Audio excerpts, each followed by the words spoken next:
The Apostles' Creed, Twelfth Truth continued. I believe in the life everlasting. Hell. Hell is a place of torment where the damned are excluded from the sight of God and burned with the demons in unquenchable fire. Those go to hell who die in mortal sin. There can be no doubt at all that the sufferings of the damned will never cease, for Christ himself has said that at the last judgment the wicked will be condemned to burn in everlasting fire. Matthew 25:41. And again, Mark chapter 9, verses 43, 45 and 47. He repeated no less than 3 times that the worm which devours them dieth not, and the fire in which they burn is not extinguished. God has made their sufferings thus terrible because He whose justice is infinite is the judge. Although all the damned will be equally deprived of the sight of God, yet the extent of their sufferings will vary with the number and gravity of their sins. Knowing and believing all this, what stronger motive could we have for repressing our evil passions and flying all occasions of sin?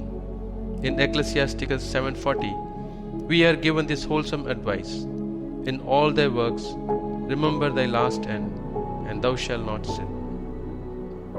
The temptation to commit sin must indeed exercise an extraordinary fascination over us if we cannot be drawn to the love and practice of virtue by the mere thought that we shall one day have to appear before the universal judge, who is justice itself, there to render to him an account not only of all our words and actions, but even of our most secret thoughts, and to receive the punishment we have merited.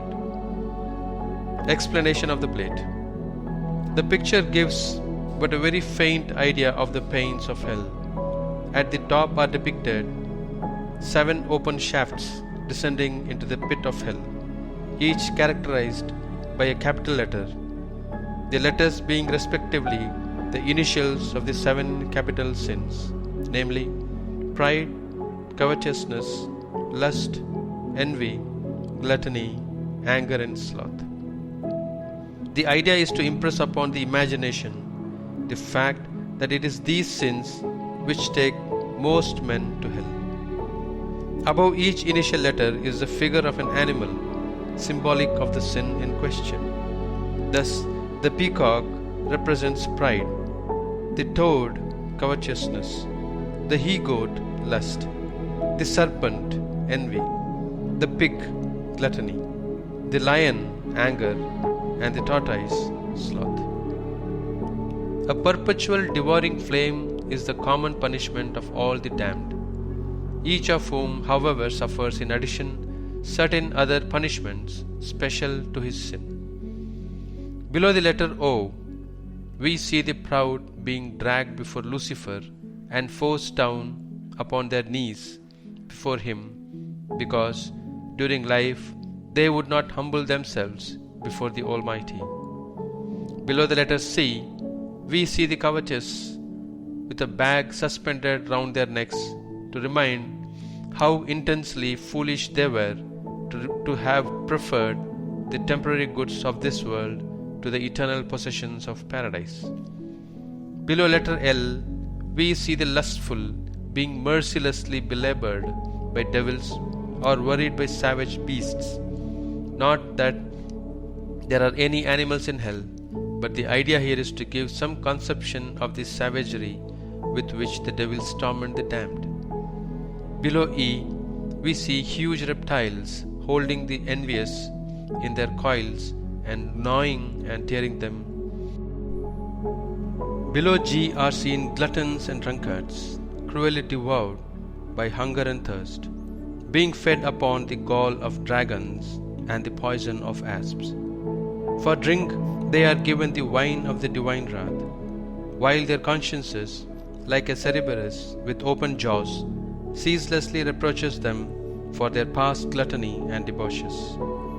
Below P, the slothful are represented as being pierced through with tongues of flames, stung by scorpions and nailed to the inside of eternally burning braziers. Below A, we see the passionate and the revengeful falling savagely upon one another and tearing at each other's hair. Breakers of the 10 Commandments and profaners of the 7 Sacraments are seen stamped upon underfoot by a 7-headed and 10-horned monster, whose hot flaming breath suffocates them. In the left-hand bottom corner are seen cantors trampling under their hoofs heresiarchs, those who had been guilty of working up false prosecutions and suits, and those who had attacked religion by writing and publishing bad books, newspapers, magazines, etc.